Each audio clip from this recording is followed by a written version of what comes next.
তো hi everyone.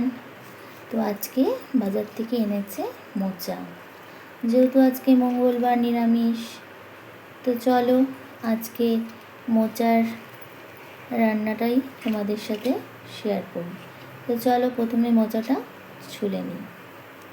তো মোচাটা প্রথমেই ছুলে নিই।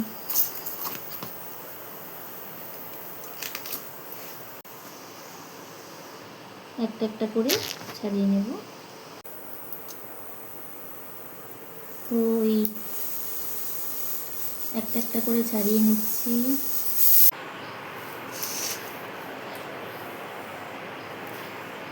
বন্ধুরা, আমি মোচাটা ভালো করে ছুলে নিয়েছি আর ভালো করে ধুয়ে নিয়েছি। আর এদিকে নিয়েছি জলের মধ্যে হলুদ দিয়ে দিয়েছি। এখন মোচাগুলো ঝিরিঝিরি করে কেটে হলুদ জলের মধ্যে দেবো, না হলে কালো হয়ে যাবে। তো চলো কাটা যাক। মোচা কাটা আমার হয়ে গেছে। মোচা কাটাটা তোমাদের দেখাতে পারিনি, কারণ ক্যামেরা ধরার মতো কেউ নেই, মেয়েও স্কুলে গেছে। তো চলো এখন এটা প্রেশারে দুটো সিটি মেরে সেদ্ধ করে নেব। তো চলো প্রেশার বসিয়ে দিয়েছি। তো প্রেশারের মধ্যে এটা ঢেলে দিচ্ছি। আমি ঝরাতে দিয়ে দিয়েছি। এদিকে ফোড়নে নিয়েছি তেজপাতা, গোটা গরম মশলা, শুকনো লঙ্কা আর সাদা জিরে, আর নিয়েছি গোবিন্দভোগের আতপ চাল, যেহেতু আমি মোচা ঘন্টটা গোবিন্দভোগের আতপ চাল দিয়ে করব। তো চলো শুরু করা যাক। তো আমার কড়াই গরম হয়ে গেছে, দিয়ে দিচ্ছি সর্ষের তেল।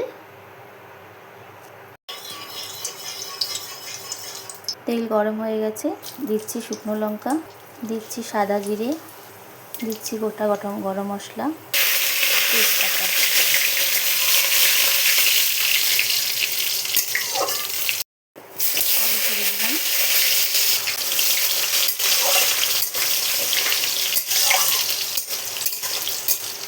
আলুটা একটু লাল লাল করে ভেজে নেব। এখন দিচ্ছি মশলাটা। এখানে জিরে, ধনে গুঁড়ো, জিরে গুঁড়ো, আদা আর কাঁচা লঙ্কা পেস্ট করে নিয়েছি। দিচ্ছি টমেটো। এখন দিচ্ছি হলুদ, স্বাদ মতো লবণ, স্বাদ মতো চিনি। এখন ভালো করে মশলাটা কষিয়ে নেব। আমার টমেটোটা গলে গেছে। এখন আতপ চালটা দিয়ে দেব। আমি এখানে 1 মুঠ গোবিন্দভোগের চাল নিয়েছি। এখন ভালো করে কষিয়ে নেব।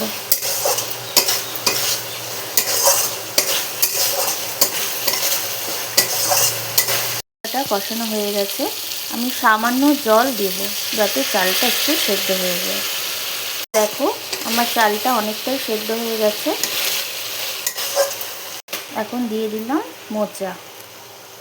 এখন ভালো করে নাড়াচাড়া করে নেব, যাতে মশলার সাথে একদম মিশে যায়।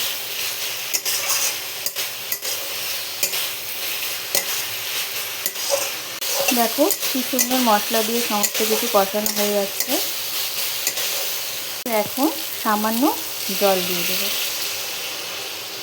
আর ঢেকে রাখবো কিছুক্ষণের জন্য। এরকম করে কিছুক্ষণের জন্য ঢেকে দিলাম। তো দেখো কি সুন্দর করে সব কিছু সেদ্ধ হয়ে গেছে। এখন এটা একটু জলটা শুকালে আমি ঘি গরম মশলা দিয়ে আমার তৈরি হয়ে যাবে মোচা ঘন্ট। দিচ্ছি গরম মশলা গুঁড়ো আর দিচ্ছি ঘি। সমস্ত কিছু নাড়াচাড়া করে একটু মিশিয়ে নেব। নিরামিষ রান্নাতে ঘি গরম মশলা না পড়লে কিছুতেই ভালো লাগে না। তো এখন ভালো করে ঘি গরম মশলাটা মিশিয়ে নেব। আমি রেখে কিছুক্ষণের জন্য একটু ঢেকে দেব, একটু ঘি গরম মশলার গন্ধটা যাতে ভালোই হয়। তো আমার তৈরি গোবিন্দভোগ চাল দিয়ে মোচা ঘন্ট। তো কেমন লাগলো আমার রেসিপিটি অবশ্যই কমেন্টে জানিও। ভালো লাগলে লাইক কমেন্ট করো।